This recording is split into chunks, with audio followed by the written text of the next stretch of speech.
dia. Continuando a análise do capítulo 2 do livro do Dussel, Política da Liberdade, a gente vai entrar no parágrafo 6, onde o Dussel discute a primeira modernidade nascente, a cristandade hispano-americana. É importante apontar que esse momento é uma parte que a gente pouco ou nada estuda nas nossas escolas, nos nossos cursos de filosofia, mesmo nas universidades, a gente estuda pouco esses autores que o Dussel aponta, né? Então talvez possa ser um pouco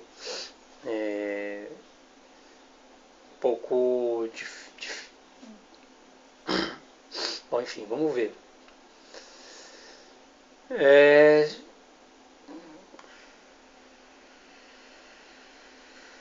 Por razões diversas, de tipo biológico, estratégico e cultural, o europeu venceu facilmente do ponto de vista militar os ameríndios.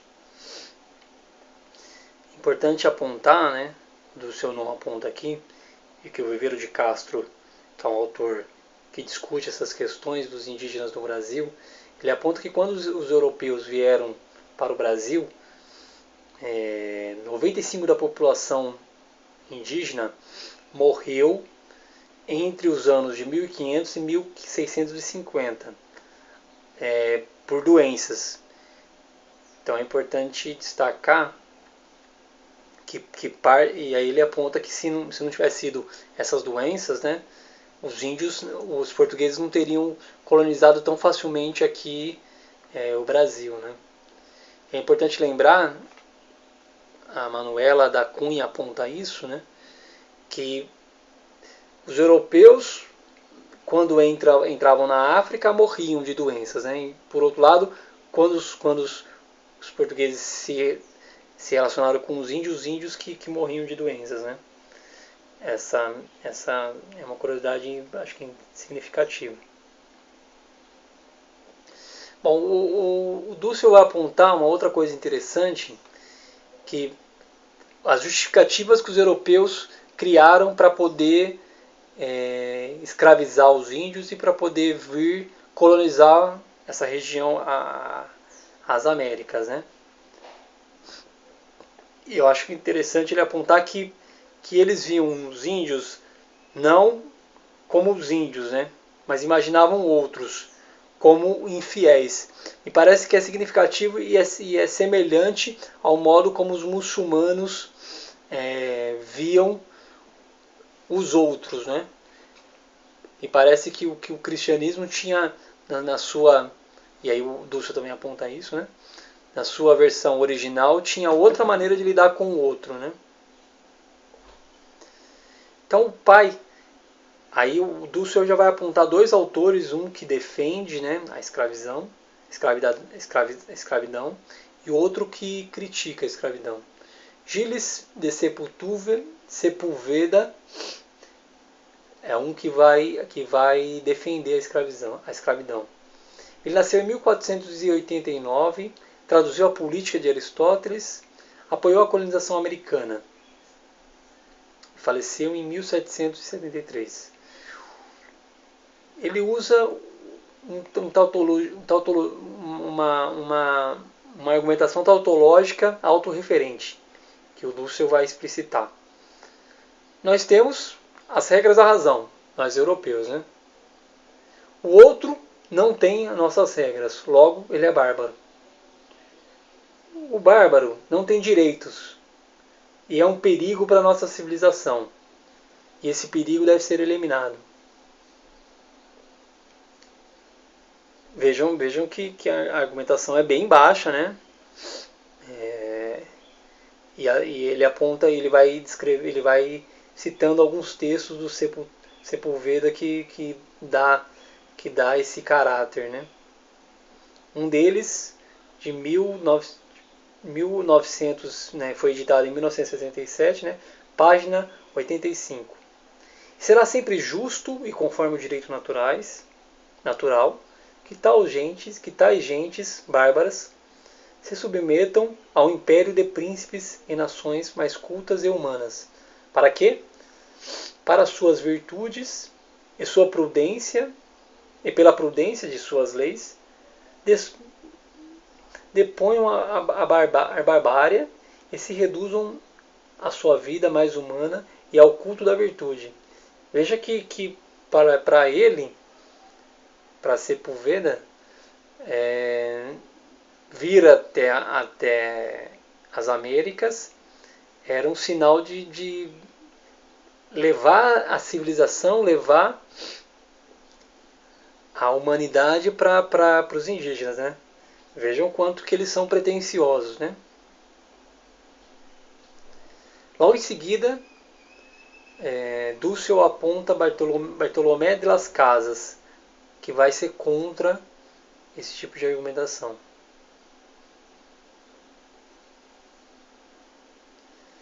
A obra culmina com uma descrição do que é ser bárbaro e quatro maneiras de sê-lo, indicando que o único título de barbárie seria o do infiel ou desconhecedor da fé cristã. Porém, esse tipo de barbárie não é culpável, nem merece nenhuma pena, nem justa guerra. Ou seja, se o sujeito é desconhecedor da fé, ele tem que ser ensinado, né? Segundo os preceitos cristãos, né?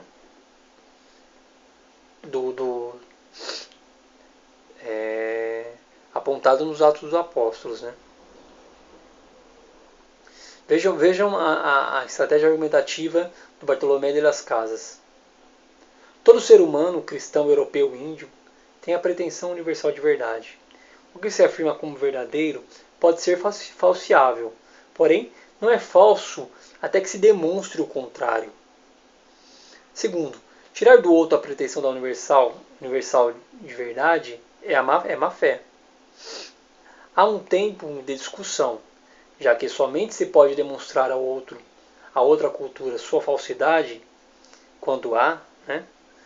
Mas antes disso, aquele que se quer fazer isso precisa conhecê-la muito bem, para assim poder interferir no costume alheio, mediante argumentos, raciocínios e coerência de vida, e com isso mover a vontade e a razão do outro a aceitar as razões, processo que se denomina consenso. O indígena não somente tem direito e afirma ainda suas crenças como verdadeiras, mas tem ainda o dever de cumpri-las. Mais ainda, se alguém se opusesse a isso pela força e pelas armas, como Gines e Vitória querem, né? A guerra do indígena seria agora a guerra justa, óbvio, porque o índio está fazendo o que ele acha que tem que ser feito. Está cumprindo as suas crenças para com os seus ancestrais e suas divindades. Se alguém o impede de fazer isso, aí sim se justifica a guerra. Não dos europeus para com os índios, mas dos índios para com os europeus. Bartolomé parte da premissa de que a outra cultura, tem liberdade, por direito natural, de aceitar ou não os argumentos. Ninguém pode nem deve aceitar a verdade do outro sem razões, sem livremente consentir. A única solução racional, sexto ponto, né? A única solução racional à ética deve ser quem tem uma honesta e séria pretensão universal de verdade, a vida humana como critério de verdade.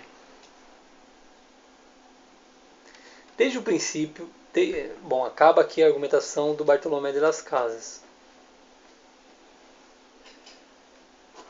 Desde o princípio, o gênero humano, aí o Dussel vai se citar um outro livro, né, foi editado em 1989. Desde o princípio, o gênero humano, todos os humanos, todas as terras e todas as coisas, por direito natural e das gentes, foram livres, ou seja, francas e não sujeitas à servidão. É uma particularidade exclusiva do sistema econômico, político e cultural europeu que lhe proporcionará muitos benefícios, mas que instaurará uma simetria centro-periferia que se prolongará até a atualidade. Ou seja, essa a colônia, né, é uma invenção, né, uma exclusividade, colônia com escravos, né, é uma exclusividade europeia, né, que vai lhe gerar benefícios, mas por outro lado vai gerar sempre uma distância entre aquilo que é o centro e aquilo que é periferia do sistema, né.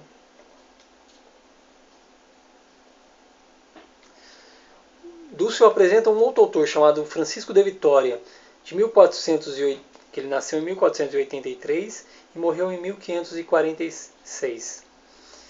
Ele é apresentado como fundador do direito natural, do direito internacional e defensor da causa indígena. Porém, Dussel aponta, né, que por ingenuidade ou má fé, algumas coisas que ele vai defender prejudicam os indígenas.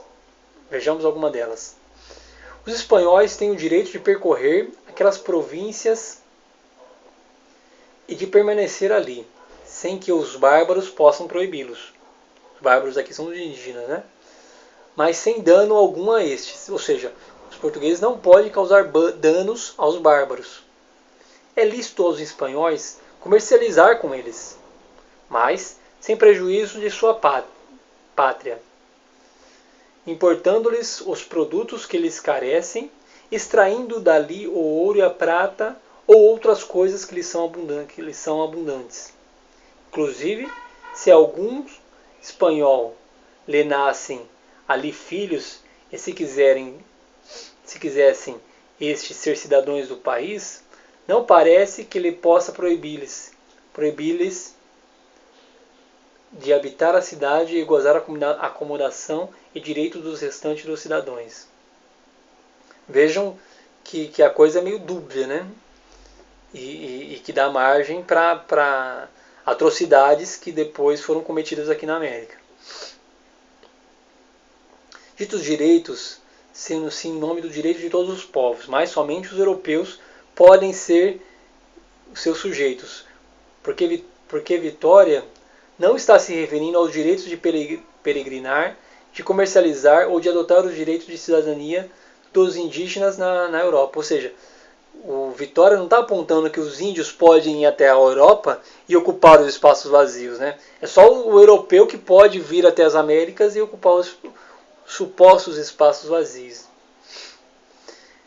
Vitória reconhecerá direito que o espanhol, mas não o indígena, de se ressarcir com os bens dos inimigos, o índio, dos gastos de guerra e de todos os danos causados por ele injustamente. Quer dizer, uma vez obtida a vitória, recobradas as coisas e assegurada a paz e a tranquilidade da conquista, pode-se vingar a injúria recebida pelos espanhóis dos inimigos, dos indígenas culpados, escamentá-los e castigá-los pelas injúrias feridas. Vejam, os europeus vêm, ocupam os espaços dos indígenas, entram em guerras com eles e aí apontam para os indígenas a culpa para com a guerra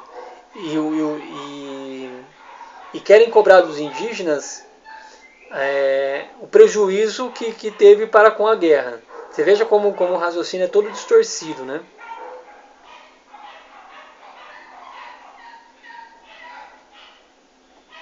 Vejamos mais dois autores que discutem isso. Felipe Guamán Palma de Arraia diz que os indígenas guardam mais os mandamentos de Deus do que os cristãos, que só estavam preocupados com o ouro e com a prata. Esse mestiço, né, filho de índios com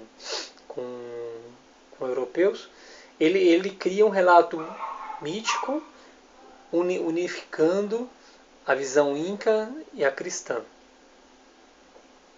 Realmente, quando nascia uma criança no Império Inca, era-lhes atribuída uma parcela de terra.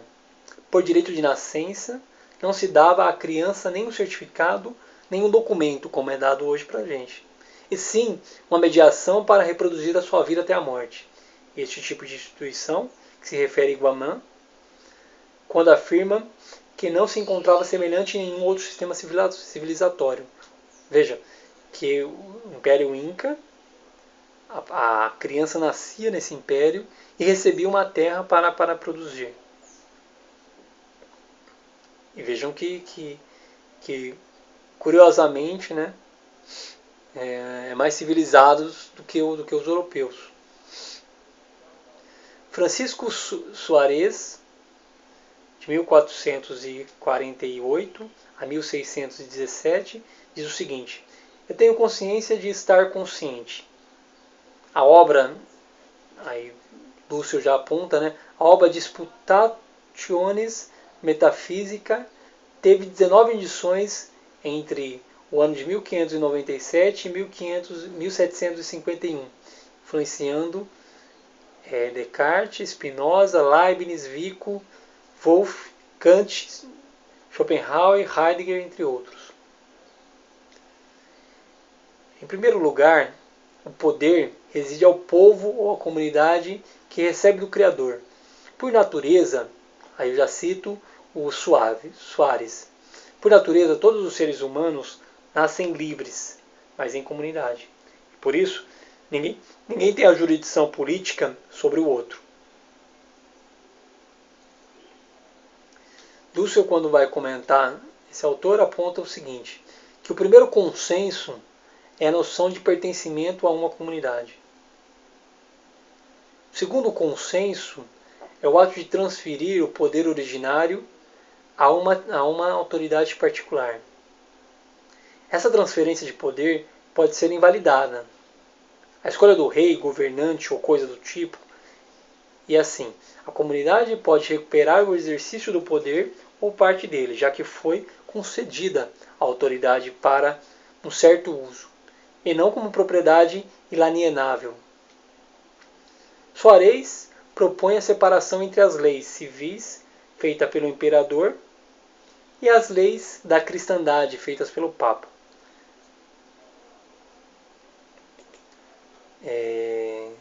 O autor, o Dussel, então termina o capítulo analisando um pouco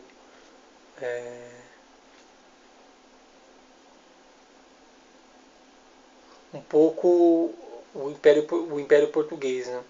Ele diz o seguinte, que a Escola Naval do Príncipe Português Henrique, de 1393 a 1460, né, chamada A Navegante, que hoje sabemos usou mapas chineses procedentes do comércio veneziano, de maneira que os chamados descobrimentos, na verdade, foram reconhecimentos do que estava indicado na cartografia chinesa. Tinham excelentes cartógrafos, astrônomos, técnicos na fabricação de barcos, a caravela, e uma invenção de Portugal de 1441. Os marinheiros experimentados e cientistas.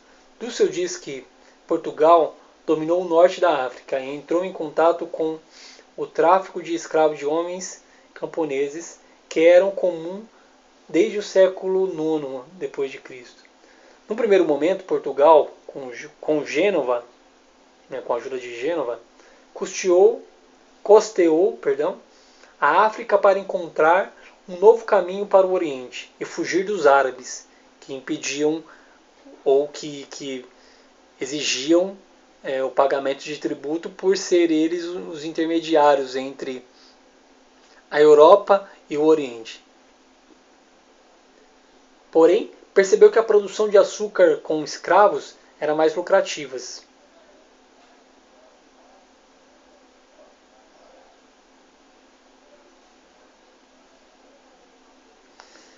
Por fim, Dussel aponta a argumentação de Las Casas. Voltando, né?